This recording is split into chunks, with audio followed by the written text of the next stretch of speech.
In this video, we're going to show you how to reattach the buckle to your silicone bracelet if it comes apart.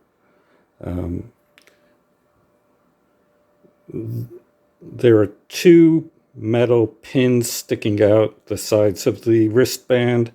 These are retractable. They're on a spring. And the buckle itself has holes top and bottom. So you want to orient the buckle like this. Get the stopper out of the way. So I go through the bottom hole.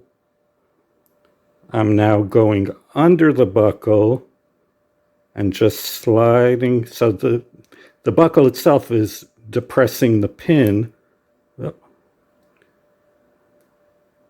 So I just have to slide it in place, and that's it. You're all set.